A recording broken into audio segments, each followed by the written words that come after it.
Good morning, everybody. Welcome to everybody, the early risers from Toronto. Welcome, good afternoon to all our friends in India. And welcome to everybody else from all places in the world that have joined us today for an exciting and most informative webinar with what I will call an exceptionally impressive and accomplished pair of panelists. I'm Theo Paridis. I'm professor of strategic management and international business at the Schulich School of Business. For the last 30 years, my work has taken me to many places around the world. And I have to admit, I have experienced firsthand the development and transformation of many countries, such as China and India, which is, of course, part of the focus of our discussion today.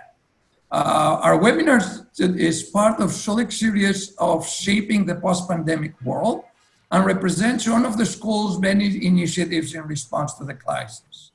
Over the last 4 months, the series, which originally was conceived by my good friend and colleague, Professor Ashwin Joshi, has brought together thought leaders and experts from our big Schulich family to the Schulich community. And we have asked them to share their insights, to share their perspectives, to share their points of view, and of course, make suggestions on what can we do and how we can help shape the post-pandemic world as a better, as a more inclusive, more engaged, a fair and more positive place for all of us. We were inspired by the success of this original series. One of the founding partners of Quest Partners and our associate in India spearheaded a number of webinars that explicitly focused on India. Our series has benefited from our partnerships with the Indo-Canadian Business Chamber and Adira Hamid, as well as the Canada-India Business Council and its CEO, Victor Thomas. As many of you know, in prior webinars, we addressed financial, technology, agri-food sector issues, as well as the challenges and opportunities facing the healthcare sector as it responds to the crisis. We also explore how responses to the crisis can benefit from a closer collaboration between Canada and India. So let's get started. Let me go back to our good friends from Quest Partners, who are our country advisors, have been with us for the last 15 years. Rantu Basu and Rimban Panju, who were instrumental in creating the series and, of course, setting our seminar today. They both come from the financial sector, but they have been indispensable friends, partners, and advisors in our venture in India. So thank you both. They are here. We will be hearing from them, seeing them along the way. How have we structured today's session? We want it to be a fireside chat. Of course, with temperatures that range from 30 to 45 degrees, fireside looks like a bit out of place. So let's call it a backyard chat. We have 2 exceptional panelists. We will give them a few minutes first to share their initial insights on how geopolitics are evolving and how the dynamics, political and economic dynamics, are changing very much in response to the pandemic that we still all face and we still the uncertainty in front of us. Those insights should get the conversation going, should help you and inspire your idea, your questions, your thoughts, your reactions.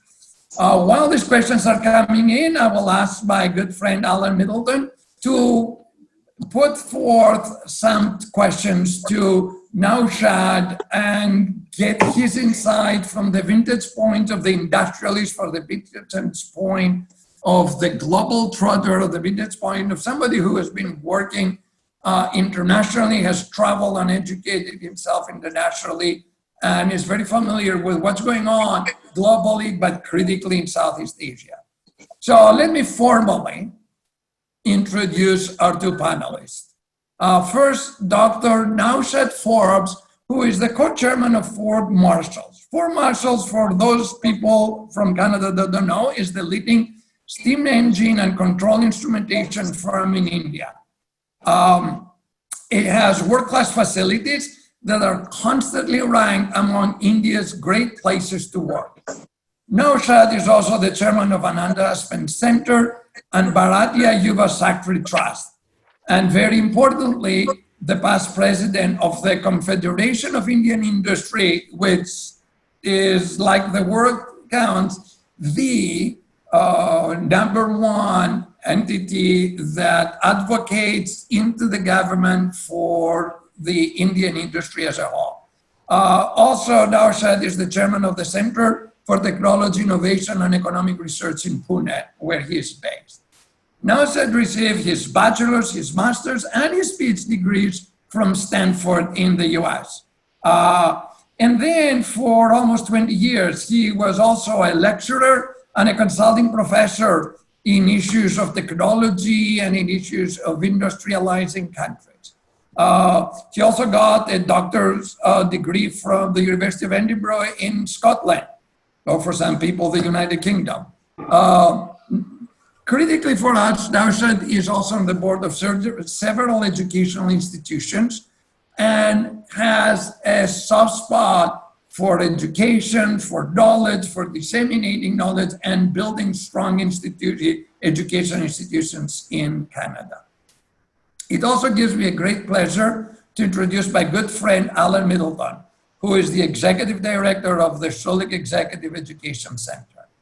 Alan was born, educated, and worked in the UK, as well as Norway, US, and Japan.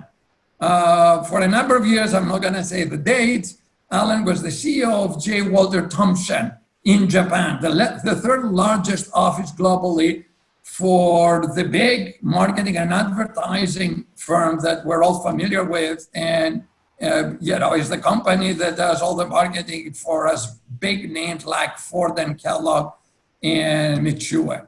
Alan, as it relates to our conversation today, has been visiting China every year, 2 and 3 times per year for the last 20 years.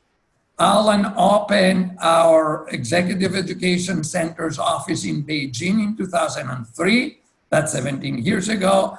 Alan developed our partnerships with the Guanghua School of Management in Peking University, which is the #1 school in China, as well as Bihan and Southwest Guotong University in Shanghai, in Chengdu.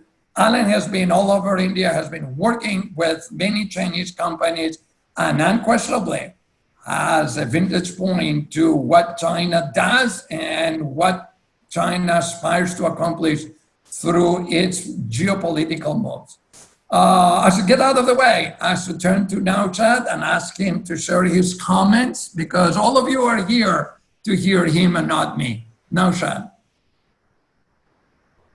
Thank you. Thank you very much, Theo. Thank you for that very kind introduction.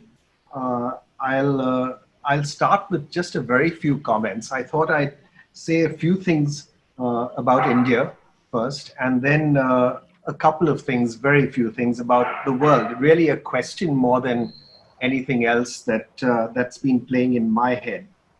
I'll start with a little background in India, just so you know where I'm coming from. As you all know, India, as part of the global health crisis, I mean, the word that's used for our current health crisis is unprecedented. That's an overused word, but this is a time in history when it really applies. It's unprecedented in terms of the scale, in terms of the countries affected, in terms of the percentage of populations affected, and it's unprecedented also in terms of the economic response that's resulted as governments have tried to respond to the spreading health crisis with various forms of lockdowns.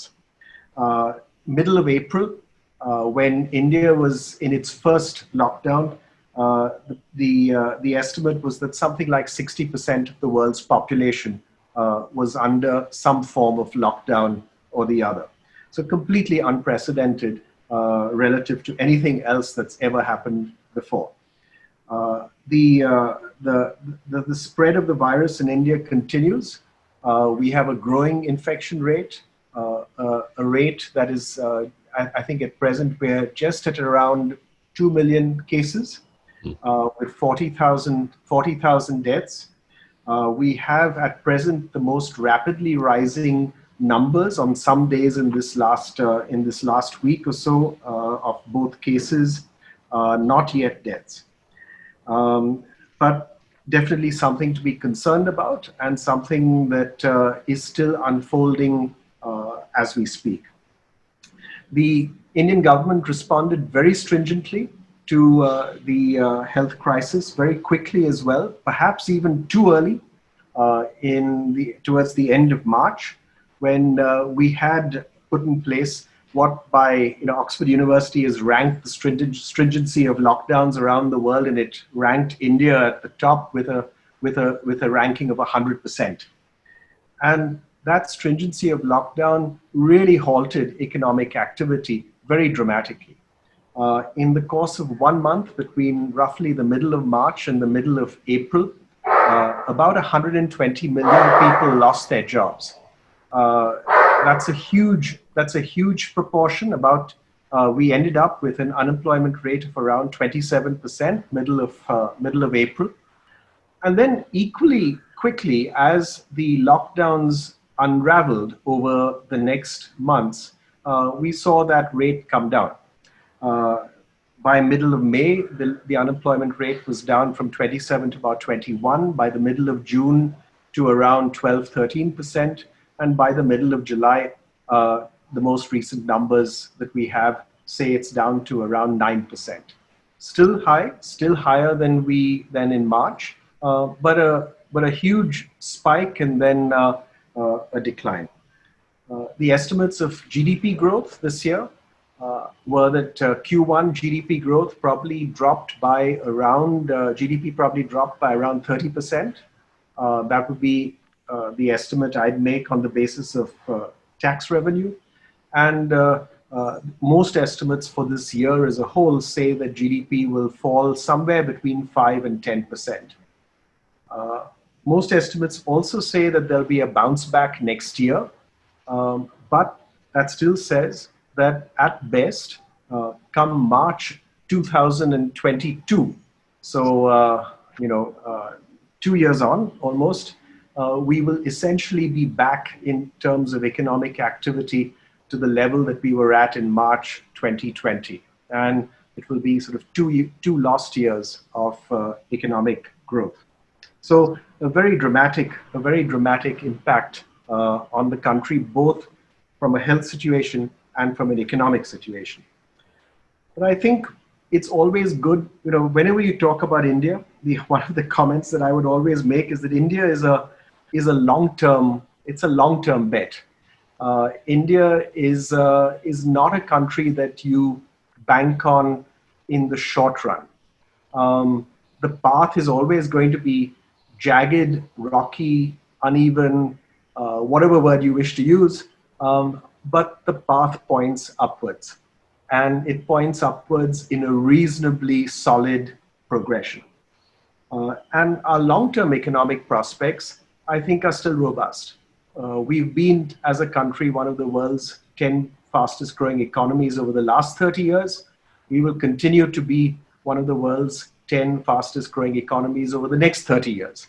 So in the long run, I think we will see these 2 years as an aberration, but we need to get over it as quickly as we can. We need to use the current crisis to fix things that need fixing. And we need to also ensure that some of our fundamentals that have been at the base of our success are sustained and are built on and are not allowed to be diluted. Let me add, as I said, not more a question, but a comment leading to a question on the world, and then I'll turn things over to Alan. One of the things that's been striking to me as a citizen, looking at the whole COVID crisis unfold around the world, has been the complete absence of world leadership. We've seen good leadership in individual countries, but we've seen no coordinated effort to actually bring countries together and try and say, how should we as a world respond to what at the end of the day is a global crisis? And if it's a global crisis, there should be a global response. There hasn't been. The reason is very clear. The reason is that the country that we usually look to play that lead role in world leadership, which is the US, has gone missing. And it's gone missing because of the current incumbent of the White House. And based on the current incumbent of the White House, the whole America First policy, etc., and the way that the response is also their own response in the US's own response to the COVID crisis, I think has just meant that there's been this missing piece in how the world runs. And so the question that I guess I have in my head is, how can we make the world less of a hostage to being lucky enough to have someone sensible in the White House? We hope that Joe Biden will win the election in November, and we will have some good sense returned to the White House. But can we as a world continue to remain hostage to that kind of chance? That shouldn't we, is there something that like-minded countries can do coming together to make the world more immune to leadership issues in any one country? Is it possible for countries that broadly believe in a rules-based international system, in democratic participation and democratically participative institutions, in multilateral institutions and multilateralism, is it possible for like-minded countries to come together? And what would that take? Now, this is not a new idea and not a unique idea. Many people have spoken about it and have spoken about it for a while. But if, for example, you say that a Canada with a GDP of $1.5 trillion, and India with a GDP of say $2.8, $2.9 trillion, at least last year, and Australia with a GDP of 1.2 trillion, and Japan with a GDP of 5 trillion, Germany with 4 trillion. Is it possible, an Indonesia with a little over 1 trillion, is it, South Korea with also about 1 trillion, is it possible to is it possible for us to come together as sort of like-minded countries that believe in a rules-based international order? And what would that mean? What form would that take? Does it mean a new institution? What does it mean in terms of contributions and support for multilateral institutions? What does it mean for writing checks to multilateral institutions so that we strengthen them and our own participation and leadership of them? What does it mean ultimately for how we collaborate one with the other to provide some alternative to world leadership? Because the kind of crisis we've seen it needs better than whether it's the health response in countries or getting access to vaccines or anything else. I will stop there and turn things over to Alan. So thank you, everybody. I feel a bit like clearing up after the magnificent procession has gone past. Because I'd like to find some areas I can disagree with Naushad, but from what he said, I can't, because I heartily agree with everything. So I'm going to group my initial remarks into, if you like, 3 or 4 areas. One, I want to talk global from the point of view of the US's closest neighbor, along with Mexico. Second, I want to talk a little bit about my views on China. And then thirdly, on to India and India-Canada relations, though recognize Naushad's the expert on that. Globally, let me say instantly, I share Naushad's dream. If you take the 1940s and beyond, there was this period with the setup of the United Nations, with international banking regulations, with a number of things happening, and most importantly, independence from the old colonial powers, that it looked like the world actually wanted to compare notes and share stuff. And then, of course, the development of the European Union as it developed, and which a lot of people underestimate its power. That was a continent that had been consistently at war for over 1,000 years, actually managed to come together with some kind of shared agreements. So what's happened? What's gone on? And Naushad's dead right. We've got a lack of global leadership, and because of cowardice at that leadership, a retreat into separation and country first, and most evidently by Canada's closest partner, the United States. So what we seem to have developing there, but not just there, but also certain countries in Europe like Hungary and Poland and a number of other places, a back to separation rather than togetherness orientation. We seem to be having people who emphasize difference rather than similarity. And that's the big challenge of the world. So a question I'm going to pick up with Naushad a bit later on is I agree with his thought that there needs to be new alliances. He mentioned some of the countries that share tremendous economic capability and potential, but need to get together in a new way. I'm hoping the EU will stay together and step up to be part of that. Sad that we're losing one of the great leaders in Europe, Angela Merkel from Germany, stepping down next year. But that's hopeful.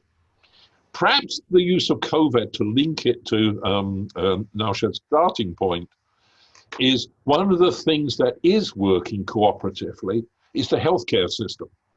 We've been doing interviews ourselves with a number of healthcare leaders, domestically, globally, drug companies, heads of hospitals.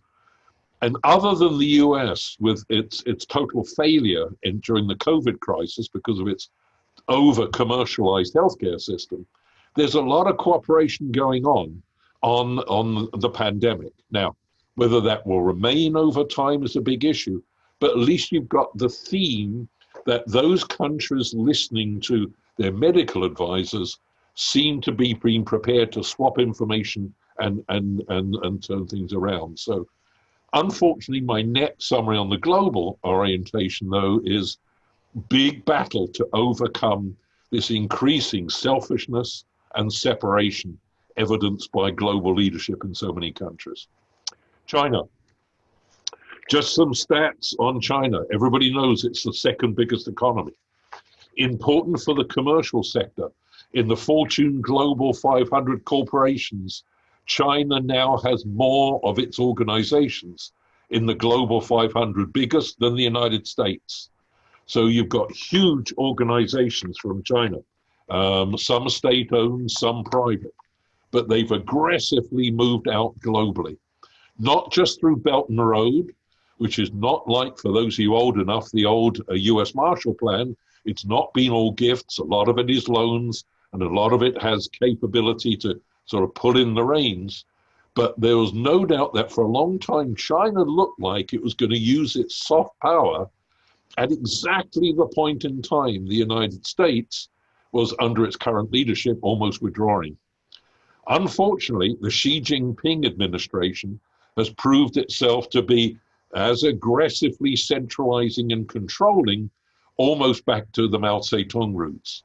So China watchers like ourselves, who had hoped for an opening of the economy following Deng Xiaoping's brilliance and insight into how to develop the economy, doesn't seem to be doing that well. Just ask people in Hong Kong, and just ask a few Canadians imprisoned because of disagreements with the Huawei senior executive being held in Vancouver on a US request.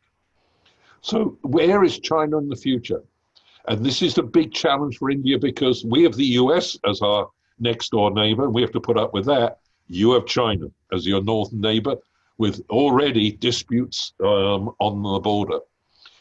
China has been very successful in its tech industries, in its rail industry. So you're now dealing with the countries with one of the highest mileage of high-speed rail, over 100,000 kilometers almost completed in rapid rail transit, which is binding the country together. Plus its work in telecommunications and Huawei and some of the others. So it has invested successfully in some superb state-owned enterprises. But also it had a revolution from its non-state-owned enterprises. And there are two standouts there, Alibaba and Tencent. both of which has gone around the world most successfully. There's a challenge for India. I'll come back to India in a second. The challenge to India on the global list, India only has 7 to 10 corporations, substantial and doing a lot of business outside of India. Obviously, Tata most successfully in that, Reliance and some other very well-known names. But one of the challenges for India and its global positioning is the opportunity for its enterprises to be seen as a good option if it can get its technology out there and if it can get its capability out there. And that's obviously one of the things in the Canada-India relationship that we need to work on further and get better developed. So is China a threat? The answer is yes. Is it a military threat? I don't have the experience or the depth of knowledge to comment on that, but it is absolutely a soft power threat, and depending on how it continues its current policy, might even be a growing threat of international trade, although the opportunity was there for them to not replace the US, but substantially take over the US during this period of terrible leadership. So let's move on to India and Canada. Has India got huge opportunities? The answer is absolutely yes. It's, as you already know, as mentioned, a top economy, performing well, not backed by COVID, as is everybody. But the opportunity must come, and I'll fess up to a bias. I'm a global, open, reduced tariffs man. Tariffs need to protect industries getting set up in the early days, but there is no doubt the global economy benefits for as much transition of trade around the world, not just to low-cost labor markets, but to achieve ideas and collaboration as much as possible, much in the way of the healthcare sector I was talking earlier. With China heading in its current political direction, even if Joe Biden wins in the States, I think, unfortunately, the Trump administration has harmed a lot of people's belief in debate, rule of law, and democracy. So that as a standout model needs to be replaced by others. Maybe that coalition I talked about of the willing countries. Maybe we should bring in the Prime Minister from New Zealand, who seems to have done everything right so far. But there's that opportunity. But for India particularly, with Canada's help, because you know the amount of relations between those two countries and its peoples is very high, but it needs to get more developed. We will be working to pressure the Canadian government for more trade relationships. But the important challenge to India, and I'm going to finish on this point, back to our main speaker, the divisions that affect so many other parts of the world, and we're seeing in Black Lives Matter and various issues in the States and other places, must be addressed in India on some of its religious and some of its political divides. So it too needs leadership, both on the commercial end and the political end, that recognize the advantages of differences and viewpoints and the opportunities of pulling those together on a global basis. So those would be my intro remarks, Theo, before we move on to questions. Anything that you want to pick up as the moderator before we go to a Q&A session? One of the things that there are three words that come in through the comments and the questions that I think both of you should remember, that seem to be the interest of the panel of our audience. The one is the lack of leadership, and let's leave out politics and which are political leanings, but the attendees are questioning not just that they recognize this lack of leadership, and they were asking to see, do you see any hope? Why is it in all previous crises there were great leaders that emerged, and we don't see anything right now? So lack of leadership is one thing. The second thing, of course, is the cooperation, collaboration at multiple levels. Whether we're talking about the Canada-India and areas where we can cooperate and benefit from each other's friendly relationship, and the links that we have over the years, especially with the Indian diaspora in our country. But also there are people that are talking about collaboration globally in to respond to the crisis, whether it is in development of vaccines or new cross-country systems.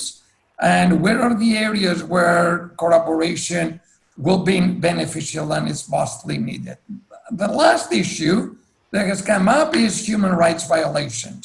And there is that we see a number of governments that are actually taking advantage of the pandemic to further their suppression agendas, and whether either of you would like an opportunity to comment on it.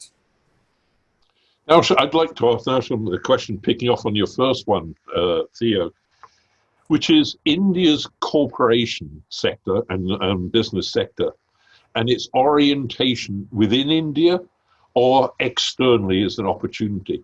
Other than the two or three companies that I've mentioned, do you think there's interest in the corporate sector in India in really building those global linkages?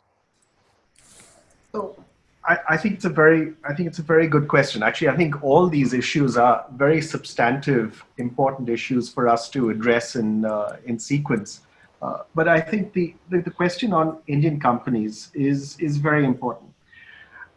I think we have to remember that until 1991, we were such a closed economy that companies did not know how to effectively operate overseas. There were a few exceptions, like the Aditya Birla Group that established a strong presence in Southeast Asia and so on. And there were obviously people of Indian origin who were very successful in Eastern Africa, in places as far afield as Fiji and so on. But by and large, Indian industry was inward looking. It was used to operating in a protected market. It was used to operating, I think, without necessarily, I think we did not make the best products, and we didn't make them as efficiently as was available elsewhere. And that first had to change. And that did change over a few decades. I think today, the quality of products and the price levels and so on, and the efficiency in the country is pretty globally competitive. But too much of Indian industry, exactly as you say, is still too inward looking. The Tatas are indeed an honorable exception. Well over half their revenue, I think 60% of their revenue. And TCS is such a success globally. TCS is a huge success. I mean, it accounts for over 2/3 of Tata's profits, from their 100 and some companies. So there are a few exceptions, but they're too few. My own sense is that the future of India will, and its presence its industrial presence overseas, will come from two sources. First, it will come from a wide participation of Indian industry as opposed to 20 or 30 giant firms. So we will have the Tatas, and if Reliance decided that it was interested in the world and not only in India, then maybe even Reliance certainly has the resources. But as of so far, it's been largely India focused.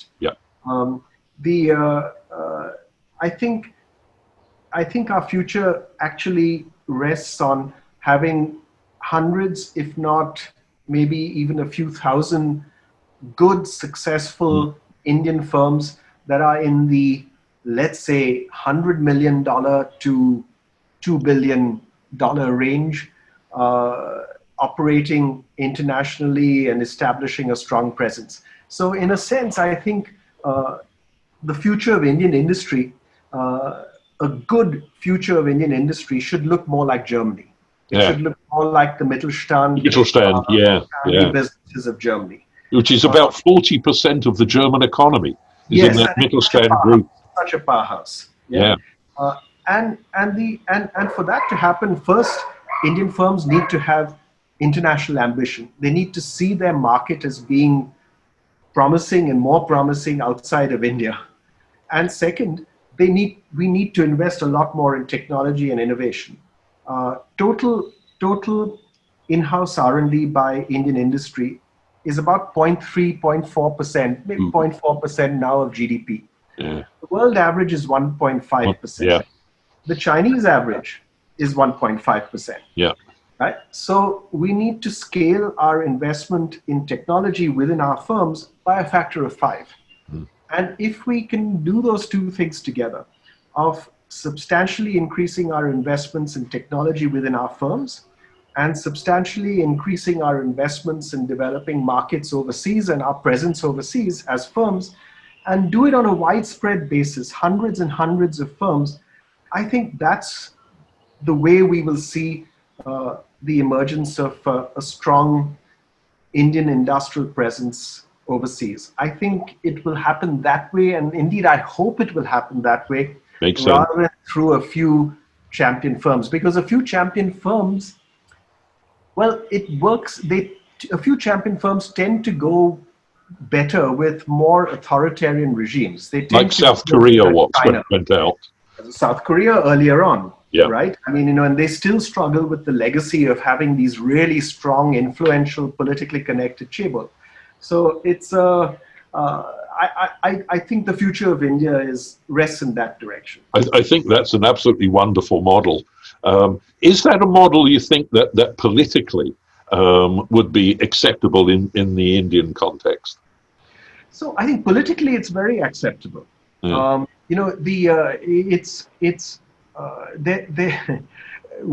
For years, certainly under Indira Gandhi, there was a suspicion of bigness in firms. If a firm became big, it was probably doing something wrong. It was this general sort of, mindset. We had absurd rules for many, many years where actually, we were probably the only country in the world that had maximum capacity limits that were established by the government, where they gave you a licensed capacity. You had a licensed capacity, and if you exceeded it, you were punished. So if you got really efficient and debottlenecked and so on and exceeded the capacity, then you were in trouble. Yeah. So it was very, all that's fortunately in the past.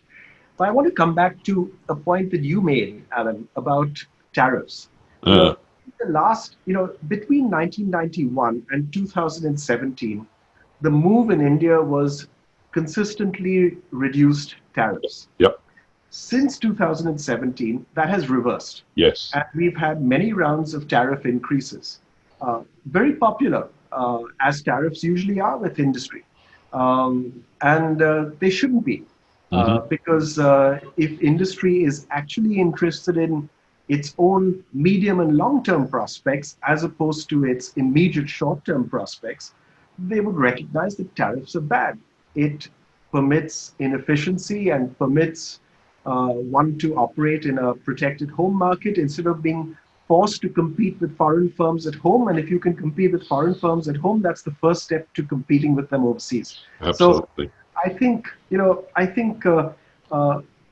we've seen this reversal in recent years, which is troubling. And I think it's one that we will have to re-reverse to get back on track with being much more internationally competitive and much more outward-looking as an entire industrial sector.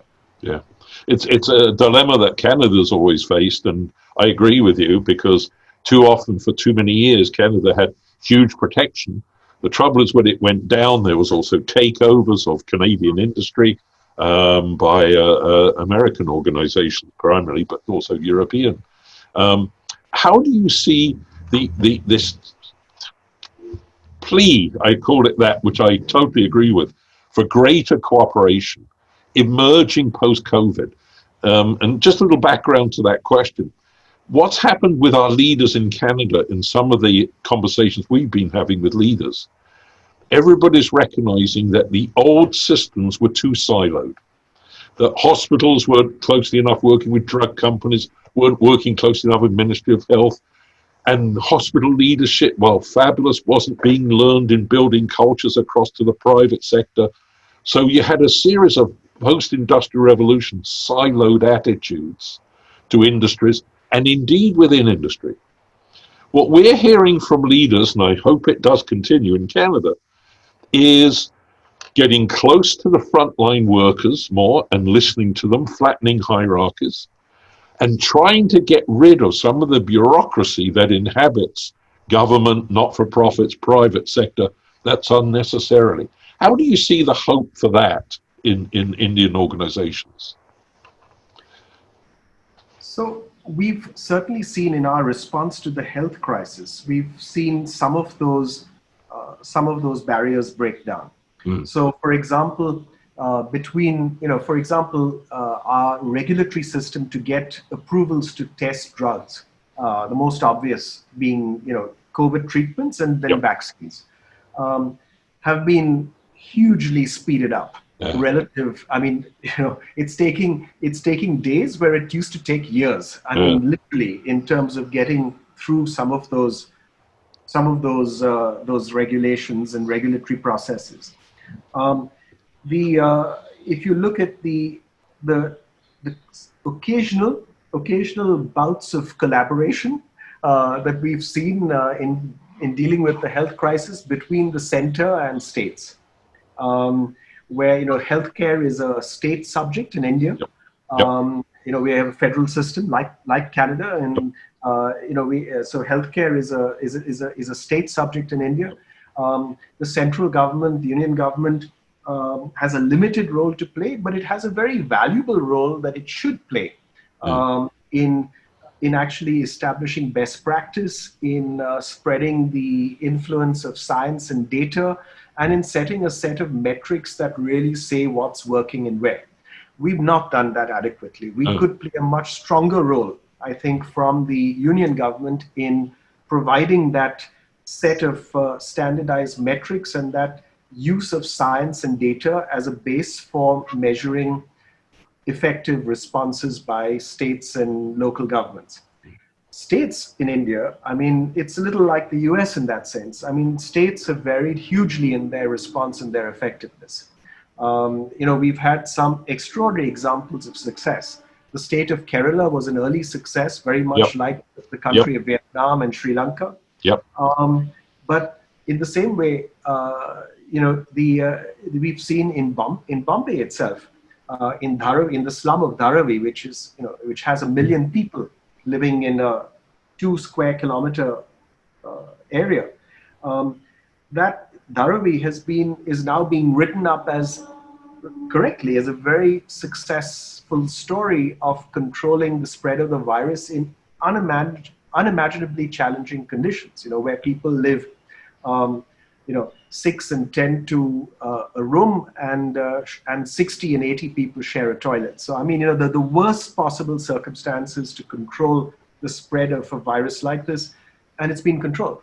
So we have these stories that are, I think, great success stories, and the union government should be picking them up and making sure that they are fully understood, that there are the right set of metrics in place, and that more and more states are being encouraged to deploy them in their own way and area. Absolutely. Because a lot of the audience is people going through various forms of education or having been through various forms of education, I want to pick up on a chapter question, which is, in this new world for the future, how do you see the role of education systems? And give you a chance to think. There are 3 parts to that question. One of which is obviously how much can be done online rather than in person because of COVID. For instance, our university absolutely is not going back to classrooms, at least in the fall, and who knows, it may be longer. So we're having to learn to do better online. But secondly, where do we encourage people to go? We're obviously recognizing their base skills. But for instance, in surveys we've done in North America, analytics comes up as a #1 capability for management education.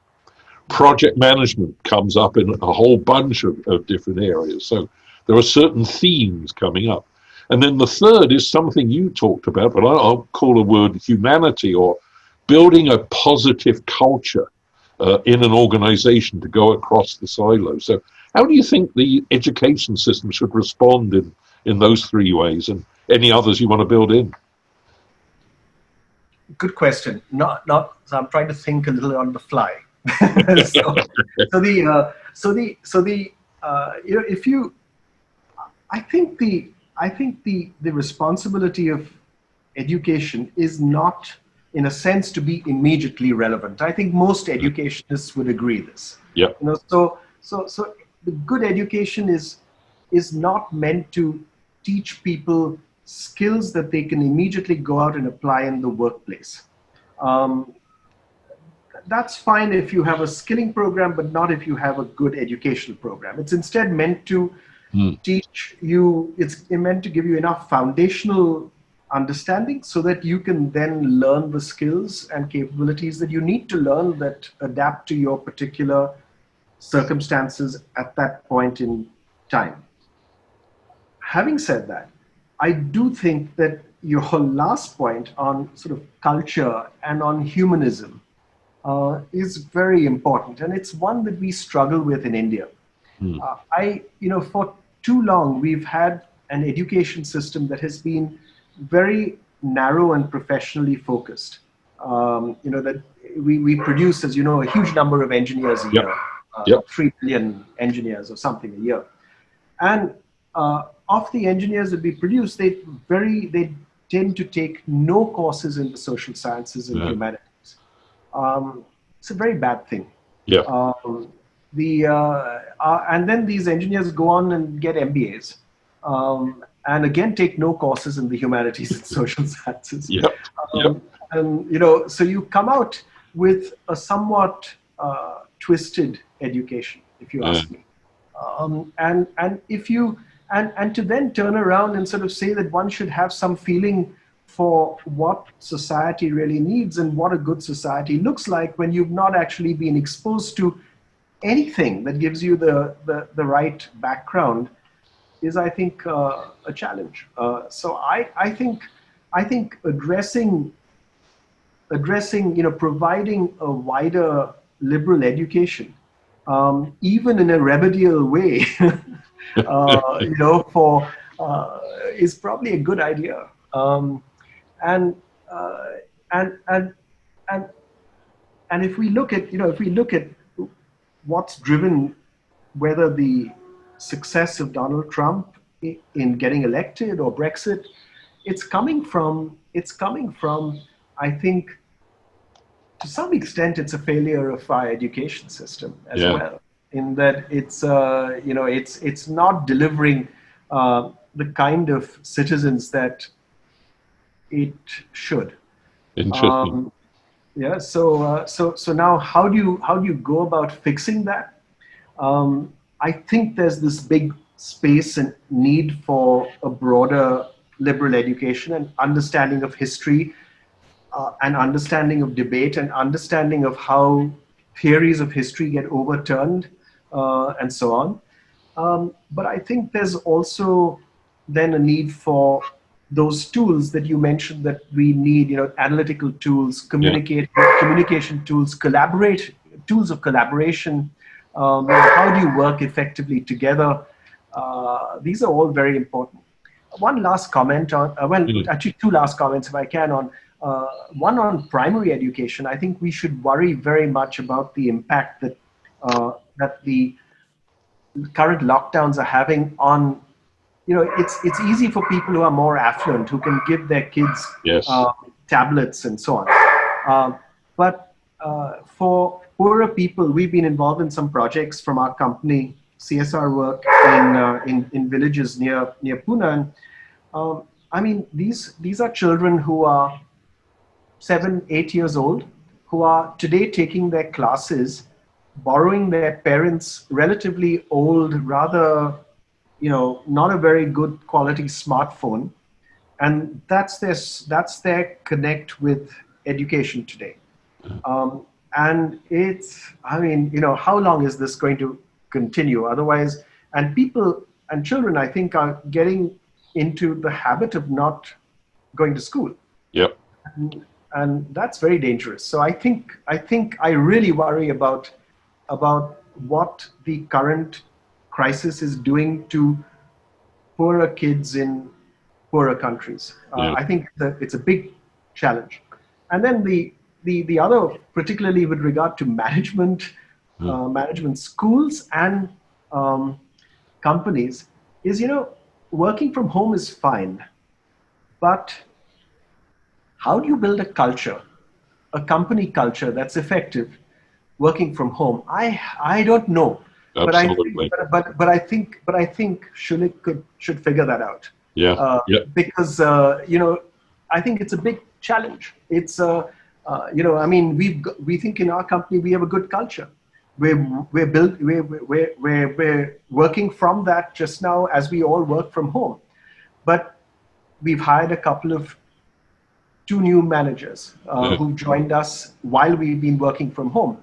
And I have a real concern about how well they're being integrated, and are they learning what the culture is about, and what the company is all about, and how you are successful there, and so on. Because, I mean, I don't know how well we're doing with integrating them when we're in a non-physical setting. Yeah, it is absolutely tough. We've got some research evidence coming out of North America that people who've worked together before are finding it easier to work on distance. And I'm sure that would be replicated around the world, because you've already got that sense of sharing and personality, and getting to see the dogs and the cats and the kids walk across the screen from home is actually adding to that. You probably hear my dogs. I know.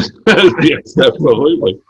But it is difficult for onboarding, for getting people on board to, if you like, get that culture, because they're so torn back at the home office, and people are just faces on screen. So absolutely.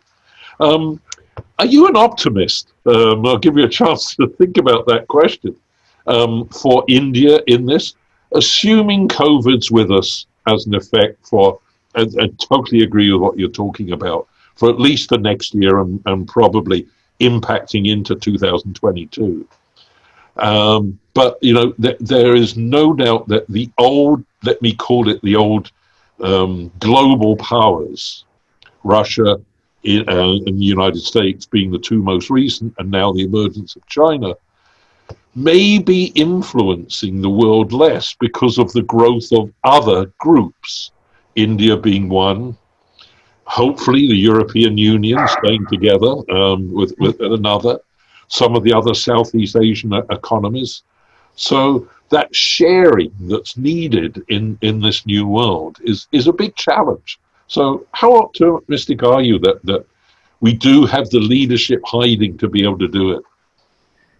So I'm optimistic that we will in individual countries throw up surprisingly good leaders. Sometimes in ways that even surprise their own countries, and certainly in ways that surprise the world.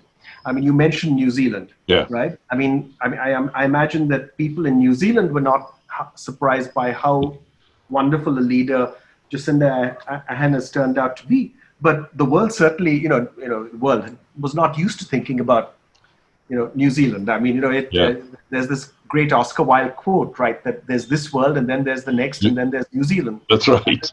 And so we weren't used to thinking about New Zealand, but suddenly you've got this great model of leadership there. Yep. And then you mentioned Angela Merkel. I mean, maybe after she retires from sort of running Germany next year, she should run our group of our collaborative effort around sort of 10 like-minded countries. But that needs to then come from. I'm less optimistic about the global leadership bit. I'm more confident about the individual country leadership being of high quality. And the reason I'm less confident about the global leadership is that, I don't know, maybe, it probably took the Second World War to bring countries together and have them put a wider human interest ahead of their own even national interest. I'm definitely not advocating anything like that, but I'm saying in the absence of a global war,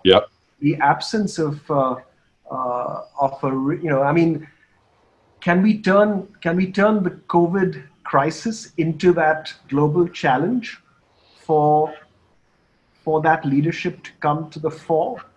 It would be fabulous. I mean, it would Great make the whole question. thing, it would make the whole thing even possibly worthwhile. Absolutely. That's a lovely thought. I'm going to bug in one last question then to alert Theo. I'm going to go back to Theo for any chat questions he's picked up or anything else. And this is a little unfair, but I'm so impassioned by your answers to things. One of the issues we've got about separateness is the role of media, both formal and informal media. And unfortunately, we have a president down south of Canada, in the US, who uses it to divide. I mean, the whole Twitter operation and the credibility issue of where do you go for facts? You know, one of the things I think that marks the strength of those countries that have responded well is they've listened to their medical experts with data rather than supposition, even though the antivirus movement is growing again in the States. How do we manage the media? How do people in the street get any kind of credible information that they can rely on or build in their judgment? Or do the whole education system have to tell people, don't trust anything you hear unless you've got at least 5 different sources? Question for your viewpoint on that. So without question, I mean, you know, this is the challenges that with social media, you know, I mean, it's this well-known thing that everyone talks about, that social media tends to divide more than it unifies, because you tend to be on all those groups and subscribe to just those things that cater to your own opinion. Yep. And that support your own opinion. And so, you know, your own biases get stronger over time, and you get less and less exposure to alternative viewpoints and viewpoints that you do not want to hear and that you do not agree with. Absolutely.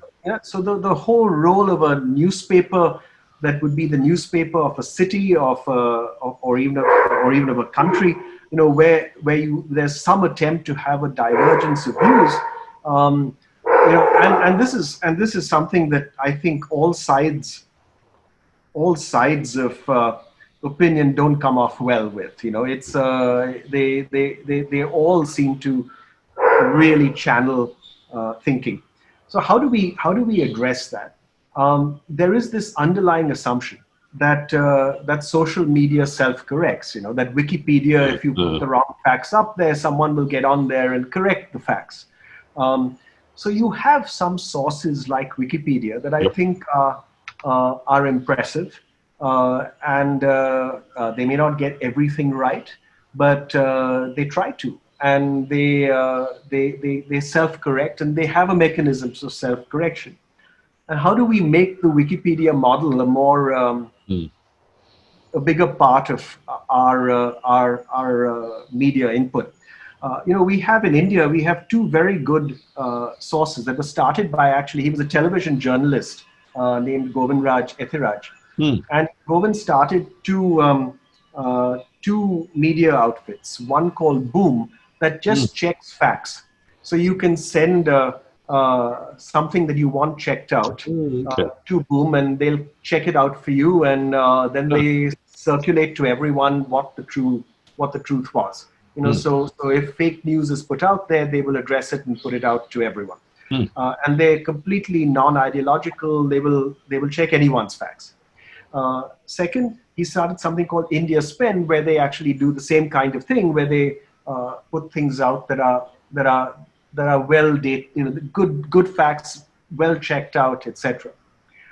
So maybe we'll see more of these kinds of outfits getting started as a response to the problem that you mentioned, and that as people start building off those data, maybe we'll end up in a better place with more accurate information. I think one other thing that I'd say, and then I'll stop, is that maybe the current crisis is also teaching people a lesson. In that, I mean, it should be very encouraging to us that Trump has lost popularity. with the way in which he's responded to the crisis. And I think if that results in people then wanting more data that is more solid, that would be very healthy. I worry a bit about how the whole Black Lives Matter crisis is unfolding, and how it's also taken this turn of being somewhat being not very receptive to alternative views. Even if the views are wrong, we have to be receptive to them and let them be heard. So I don't know how it's going to come out in the end, but it's I think my only source of confidence is that as it becomes cheaper and cheaper for media outfits to operate, maybe we'll have more and more voices, and but will we have those voices that will also be coherent and pull things together substantively enough? It'll come back to education. It'll come back to, if we do the right job with educating people, they will try to seek out better sources of data. Excellent, thank you. I'm going to hand back to Theo for some closing. At the risk of offending the people that have something else to do and they were marking that we're finished in time, I'm going through all the comments and the questions, and there are underlying things that go back to not just the great points you made about leadership, about countries, about political systems, but there's also very much what businesses can be doing, facing the challenges they face, both of the pandemic and the new political forces. And because we talked a lot about the Indian industry and its failings and the promise for the future, and it is inward versus outward exploitation, there are also questions about small, medium enterprises and what could they be doing. And of course, my bias here is globalization for small, medium enterprises in response to the crisis they face, or taking opportunities or being hampered by the crisis. I'll ask you that, and also if there are some parting comments that you want to make to summarize the discussion. Should I go first to Darshad and then to Alan?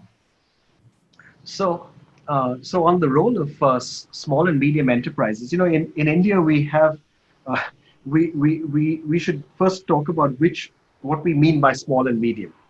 So we recently changed the definition of small and medium enterprises in India. We greatly expanded the limits, the definition limits of a small enterprise and a medium enterprise. And it was long overdue. We really needed to do it. It's a very good thing that this is being done. But a medium enterprise in India is now, I think, a company with a turnover of, let me try and do it in US dollars, 35 million US dollars. So it's a fairly small enterprise for a medium-sized company. And we probably need to be looking at a much higher limit if we talk about medium-sized companies. We should, I think, be looking at, say, 100 million, that 100 million to 2 billion range, as a medium to medium large. We should be looking at small enterprises as being, in the sub 100 million range in a way. And if we think about it in those terms, then they have every ability to, I think, they're very challenged because of a lack of resources in the present times with the economic lockdowns and crisis. But those that come through it, and they need help in coming through it with loan guarantees and so on, which have now been provided, those that come through it will, I think, thrive as they always have, by providing a particular niche of product or service that is better done by them than anyone else, including large firms, where they can simply outcompete on service relative to larger companies in the same area, even if it's more geographically focused. So I think a range of areas where small and medium enterprises have always found their sources of competitiveness. In terms of parting comments, I don't know if I have any parting comments of value to offer beyond. I will come to one of the points that you mentioned, Alan, which is you talked about diversity and you talked about divisiveness and so on, and I hope that in India that we see the emergence of leadership. And there was a comment that said, "Look, lack of leadership," and after that there was the phrase "leave out politics." Well, I don't think you can. I mean, I think if you talk about leadership, you have to include politics, and certainly in a country you have to. And I hope for a political leadership in the country that sees its future and sees its success as being a more unifying politics that tries to focus on what makes us similar and what our common interests are, and focuses much less on what divides us, whether the divisiveness is based on religion or anything else. So I hope for that. I worry about it a lot because I think that as a country in India, we're an incredibly diverse country. I would argue the most diverse country that exists in terms of the number of languages, communities, percentages, all of that.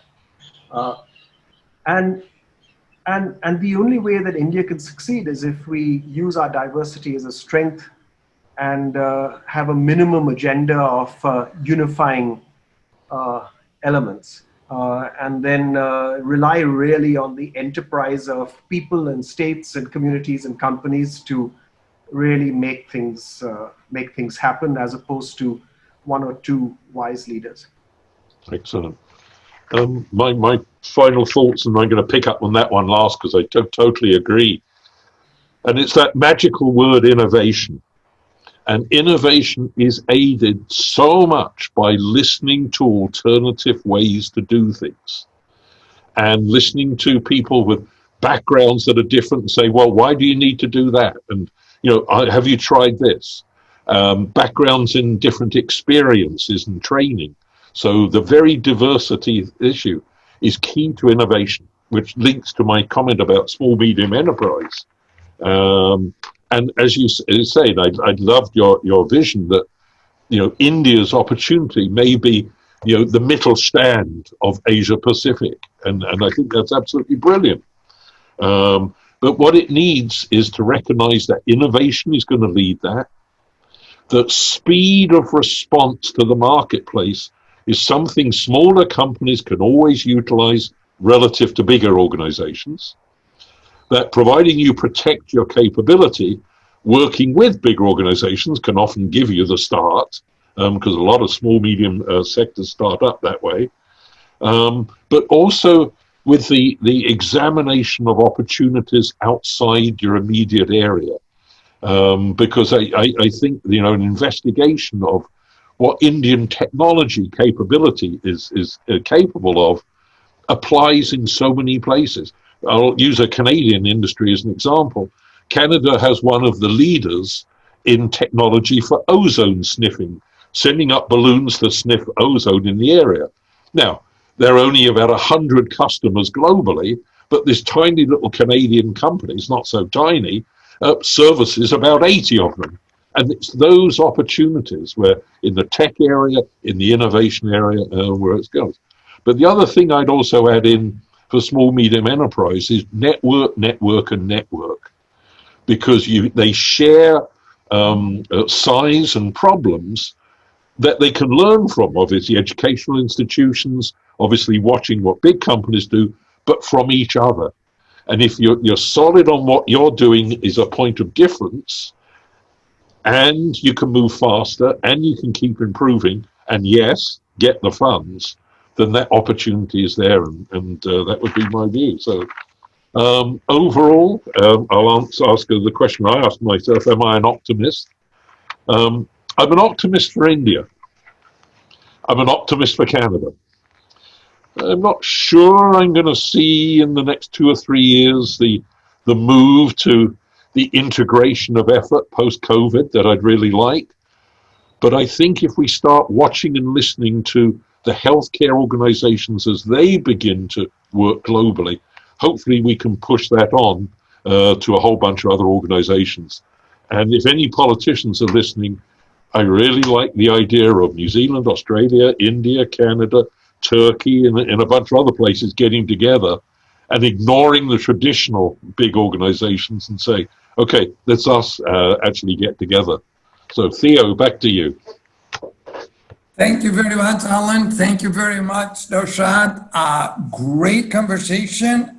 You cover a range of topics, staying within the theme and staying within the very exciting, interesting, and provocative questions we got from our attendees. I hope you enjoyed it as much as I did. I have already promised our attendees that we will get back to them with some further insights from the questions we didn't cover. But let me one more time thank Dr. Seth Forbes and Dr. Alan Middleton for creating a beautiful webinar. And thank you all from around the world for attending and making it rich as it was. Thank you very much. Thank you, everyone. Thank you, everyone. Thanks.